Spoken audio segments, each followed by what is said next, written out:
lost outside in the cold. We faded, outdated. Passed you by the side of the road. I'm faded, elated. I thought we'd make it. What you doing? What you do to me? What you doing? What you do to me? Something takes a part of me every time you leave. Every time you leave, something takes a part of me.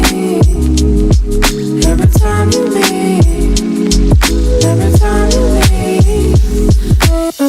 Hello everyone and welcome back to the vlog. This is Filip Latocha and this is my week 2 recap of the Chicago Marathon. So first of all, apologies on the delay on this video. It got really busy this week with some work stuff and some other projects that I'm working on. So anyways, this is the week 2 recap. I didn't film any new footage this week. I didn't really feel like running with the GoPro today, but I did go on my runs. So the footage you just saw was the route that I did today.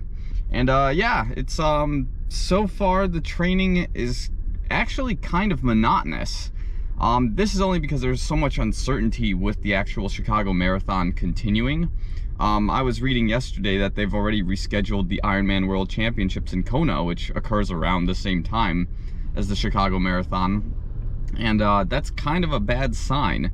Also, of course, it's just hard because if we're not training for other races, we're not ultimately building up that fitness that gets us to the big one. You know what I mean? Like, you get that tune-up race, which could be some half marathon or some 10K, and you take that thing out at race pace per se, and that ends up ultimately helping you out.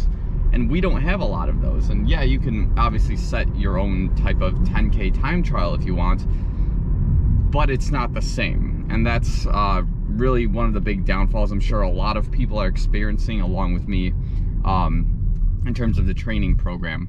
So maybe it's worth reassessing the Chicago Marathon training plan and taking a step back. Perhaps it'd be worth trying to increase my 1 mile PR, which I've never actually officially set one.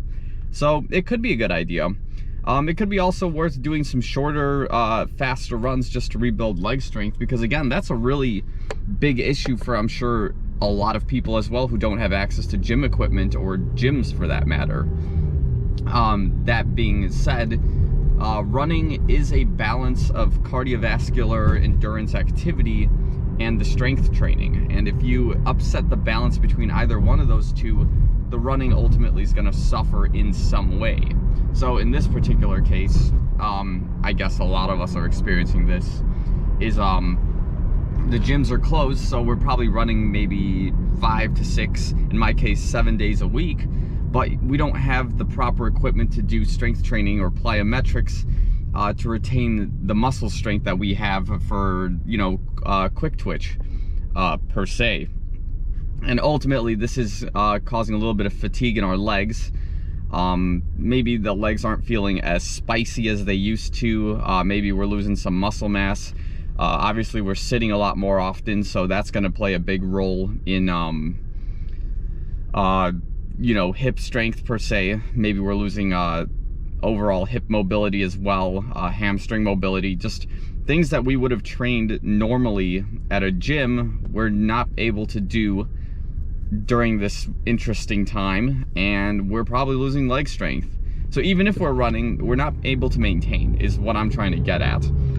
And this is ultimately what I think is currently causing the downfall of training in my case, where I used to be able to run 6:30, 6:40 pace average during a run, and now I've dropped ultimately to 7, maybe 7:15s per mile average.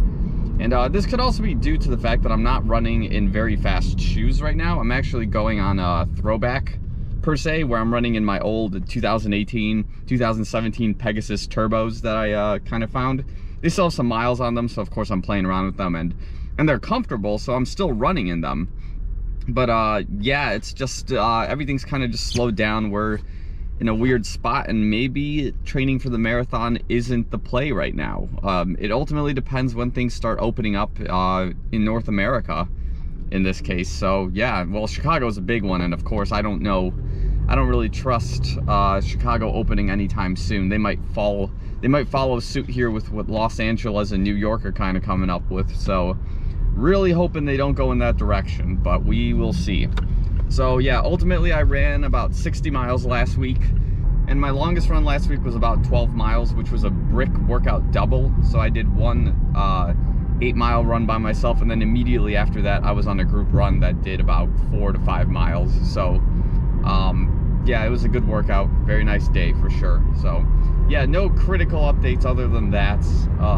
We are kind of in the middle of week 3. We're almost wrapping it up as well, but I had to get this out before I started my week 3 recap, which is probably going to be the same, to be completely honest, because we're not in the, you know, the meat of the training plan quite there. We're just trying to rebuild that baseline, and rebuilding the baseline is not as easy as I thought it was going to be when we don't have races to look forward to, or gyms that are open so we can do the said strength training. And yeah, of course I'm investing in my own gym equipment right now, but due to circumstances of shipping and all these essential items, we can't get plates, we can't get barbells nearly as quick as we'd like to, even though, you know, money's not a problem. It's just shipping and production of said materials.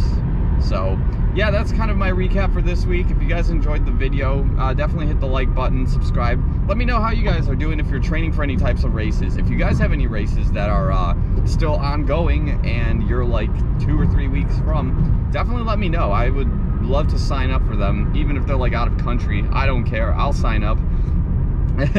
So yeah, that's all I've got for now, and thanks for watching. I'll see you guys real soon.